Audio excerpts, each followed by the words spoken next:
Você já parou para pensar como seria se Jesus nascesse hoje no Brasil? Quase 200 milhões de brasileiros e mais de 2 bilhões de pessoas pelo mundo comemoram o Natal todos os anos. É verdade que o Natal virou sinônimo de comércio, de pessoas se estapeando para comprar presentes de última hora nos shoppings cheios de Papais Noéis e com poucos pensamentos cristãos. Mas essa loucura comercial tem muito pouco a ver com os ensinamentos de Jesus Cristo. Pelo menos, não do Jesus que conhecemos na Bíblia. Jesus não veio de uma família rica ou importante. Nazaré está para a Palestina, assim como Paraisópolis está para São Paulo ou a Rocinha para o Rio de Janeiro.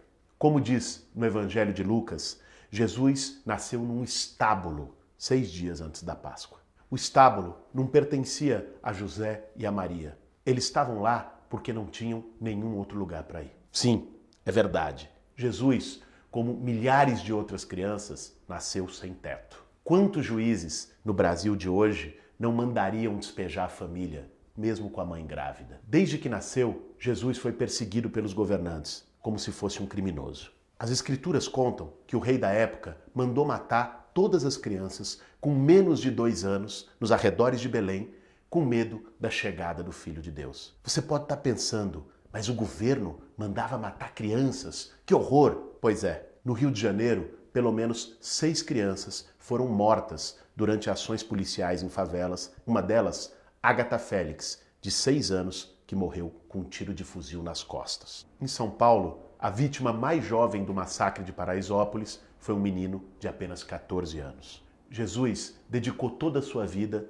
para os humildes como ele. Defendia e curava os miseráveis que andavam pela rua da Galileia. Ele era misericordioso com as prostitutas. No Evangelho de Mateus, ele disse: as meretrizes entram com vós no reino de Deus. E enfrentou os fariseus que lucravam com a fé do povo. Em outra passagem da Bíblia, ele chama os mestres da lei e fariseus de hipócritas. O que ele diria dos vendilhões do templo, dos falsos profetas de hoje em dia? Se ele reaparecesse hoje entre nós, como muitos dos que se dizem cristãos tratariam Jesus? Seria chamado de comunista, xingado nas redes sociais e com certeza diriam mais de uma vez para ele: vai para Cuba. Quando Jesus barrou apedrejamentos, se comportou como um legítimo defensor dos direitos humanos. Hoje, talvez muitos diriam: gosta de bandido? Leva para casa. E como costuma dizer Frei Beto, Jesus não morreu nem de velhice, nem de doença e nem atropelado por um camelo nas esquinas de Jerusalém. Foi crucificado, sem direito a julgamento algum. Foi vítima de torturadores. E naquela época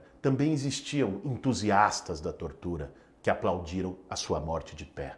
Jesus teve esse destino justamente porque ousou enfrentar os poderosos, enfrentar os preconceitos e defender a igualdade entre todos. O Evangelho de Mateus conta que certa vez Jesus disse: é mais fácil um camelo passar pelo buraco de uma agulha do que um rico entrar no reino de Deus.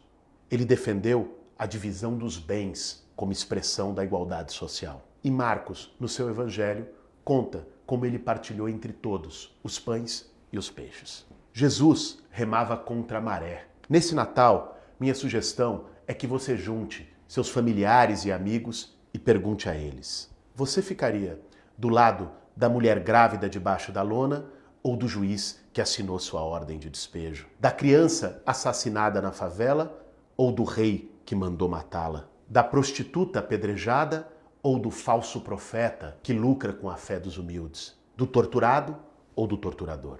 Milhares de brasileiros sofrem hoje as mesmas injustiças que Jesus sofreu.